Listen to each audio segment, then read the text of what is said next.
Israel की इतनी औकात नहीं है कि वे ईरान की सरजमीन पर कदम रख सके। अमेरिका और इजराइल दोनों ही ईरान पर हमले के लिए बहुत बेताब थे, लेकिन जब ईरान ने बड़े ही शिद्दत के साथ मुंहतोड़ जवाब देना शुरू किया, तब अमेरिका और इजराइल का गुरूर को चूर चूर कर दिया।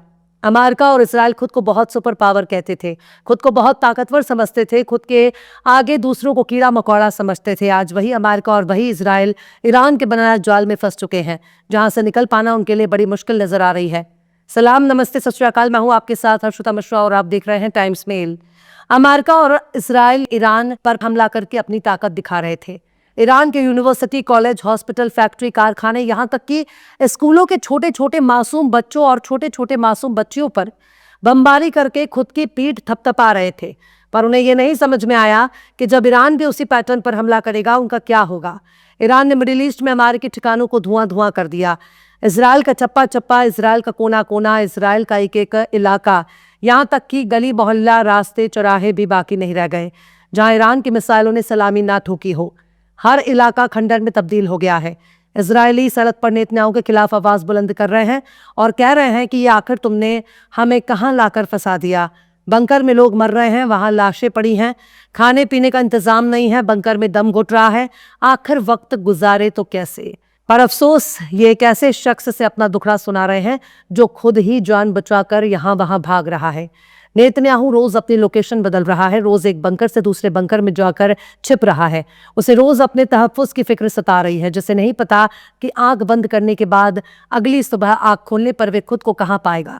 खुद को बंकर में पाएगा या जहन्नुम में पाएगा। उस शख्स के आगे बीन बजाने से क्या फायदा। उसे तो खुद ही समझ में नहीं आ रहा कि जंग शुरू करने के बाद उसे समेटना कैसे है। अमेरिका में भी ट्रंप के खिलाफ जबरदस्त प्रोटेस्ट चल रहा है। अमेरिका अपने यहाँ होने वाले प्रोटेस्ट को छुपा भी नहीं पा रहा। डोनाल्ड ट्रंप ईरान में हुकूमत की हिमायत में होने वाले प्रोटेस्ट को AI जनरेटेड वीडियो फुटेज करार दे रहा था। उस वक्त पूरी दुनिया चीख चीख कर चिल्ला रही थी कि ट्रंप पागल हो गया है। उस वक्त ट्रंप असली वीडियो को फर्जी वीडियो बताने पर तुला था। लेकिन आज उसी अमेरिका की ऐसी हालत हो गई है कि तकरीबन 1 करोड़ से ज्यादा अमेरिकी आवाम सड़क पर है। वे ट्रंप की पॉलिसी के खिलाफ एहतजाज कर रही है, ट्रंप की पॉलिसी के खिलाफ प्रोटेस्ट कर रही है, विरोध प्रदर्शन कर रही है। अगर ट्रंप को अकेला पा जाए तो उसे चबा जाएगी। ट्रंप आज ऐसे कंडीशन में फंस चुके हैं जहां उसे एक वॉर क्रिमिनल के तौर पर देखा जा रहा है, जो एक ऐसे गुंडे, बदमाश और माफिया सरगना के तौर पर खुद को पेश कर रहा है जो किसी को भी मार सकता है, कुछ भी तबाह कर सकता है। पीने वाले पानी से लेकर पावर प्लांट, स्कूल, हॉस्पिटल, सब कुछ तबाह कर सकता है। लेकिन यूनाइटेड नेशन से लेकर यूनाइटेड नेशन सिक्योरिटी काउंसिल तक, यहाँ तक कि अक़वामे मुत्तहिदा की बनाई गई अदालतों को भी ट्रंप और नेतन्याहू ठेंगा दिखा रहे हैं और पूरा यूरोप चुपचाप तमाशा देख रहा है। जबकि सबसे ज्यादा ह्यूमन राइट और इंसानी हुकूक की हिमायत में यूरोप ही आवाज बुलंद करता है। लेकिन फिलिस्तीन से लेकर ईरान तक अमेरिका और इजराइल की करतूतों को देखकर चुप्पी साधने वाला यूरोप भी ट्रंप और नेतन्याहू की तरह एक वॉर क्रिमिनल है। डोनाल्ड ट्रंप के खिलाफ अमेरिका में प्रोटेस्ट करने वालों की गिरफ्तारियां हो रही हैं। ट्रंप को पोस्टर बैनर लिखकर बताया जा रहा है कि सुनो सुनो, तुम कोई राजा नहीं हो, तुम चुने हुए नुमाइंदे हो और तुम्हारी हरकतें सड़क छाप मवाली से ज्यादा कुछ भी नहीं। तुम ऐसा करने का कोई हक नहीं। तुम मनमाना जंग थोप रहे हो, हर जगह आतंक मचा रहे हो, दूसरों को आतंकवादी कहते हो, लेकिन तुम तो खुद ही आतंकवादी हो। अमेरिका की आवाम इस जंग के बेहद खिलाफ है। वे अपने बच्चों को मरते हुए नहीं देख सकती, क्योंकि उसके बच्चे इजराइल के लिए खुद को कुर्बान करने जा रहे हैं। अमेरिकी अपने बच्चों को इजराइल के लिए मरते हुए देख रहे हैं और ऐसा होता देखकर बर्दाश्त नहीं कर पा रहे हैं। मिडिल ईस्ट में ही अमेरिका के सैकड़ों फौजी मारे जा चुके हैं, जिनकी तादाद हजारों में है, क्योंकि मिडिल ईस्ट का कोई भी मिलिट्री बेस ऐसा नहीं है जो इस वक्त तबाह ना हो चुका हो। जहाज़ें तबाह हो गए, वॉरशिप तबाह हो गए, एयरक्राफ्ट कैरियर ईरान से दूर भाग गए, उनमें अब जंगी कुव्वत नहीं रह गई। और ट्रंप चाहता है कि अमेरिकी फौजी इसराइल के लिए अपनी जान दे दे, और ऐसा कैसे हो सकता है। फ्रांस की फौजी फ्रांस के लिए जान देते हैं, इटली के फौजी इटली के लिए जान देते हैं, जर्मनी के फौजी जर्मनी के लिए जान देते हैं।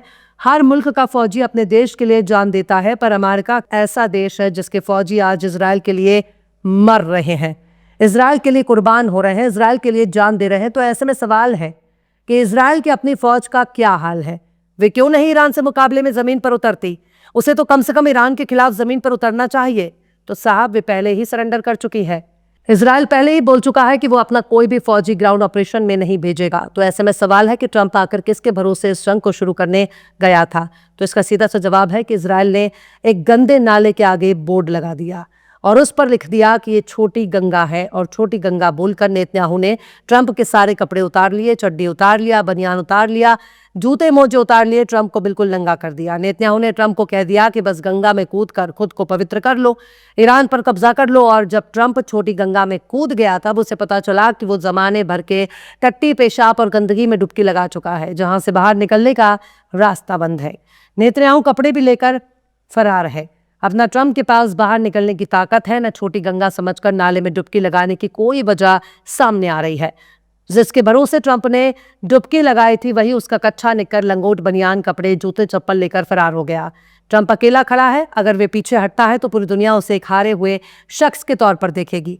अगर ट्रंप खुद ही जंग खत्म करके अमेरिका भागता है तो पूरी दुनिया उसे भगोड़ा कहेगी। पूरी दुनिया सुपर पावर कहने के बजाय सुपर लूजर का थप्पा लगा देगी। ट्रंप घुटने टेकने वाले देश के पहले राष्ट्रपति बन जाएंगे और आने वाली पीढ़ियां ट्रंप को बुज़दिल, कायर, निकम्मा शख्स के तौर पर देखेंगी, जो ट्रंप के लिए बहुत ही शर्मनाक माना जाएगा। आज अमेरिका की वजह से पूरा अरब परेशान हो चुका है। तमाम के तमाम अरब मुल्क आज अमेरिका की दोस्ती के खामियाजा भुगत रहे हैं, क्योंकि जिन जिन इलाकों पर अमेरिका इजराइल ने बमबारी की, ठीक उसी पैटर्न पर ईरान भी अब मुल्कों में तबाही मचा रहा है। ईरान सीधे सीधे कह रहा है कि तुमने जो बोया वही तुमको काटना होगा। ईरान कह रहा है कि तुम हमारे जिन जिन जगहों पर हमला करोगे, तुम्हारे ठीक उन्हीं जगहों पर हम भी हमला करेंगे। जहां जहां तुम्हारी मदद से इमारतें बनाई गई हैं, कंपनियां, फैक्ट्रियां, मिल बनाए गए हैं, प्लांट बनाए गए हैं, उन तमाम जगहों पर हम भी ठीक वैसे ही हमला करेंगे, बमबारी करेंगे जैसे तुम हमारे यहाँ कर रहे हो।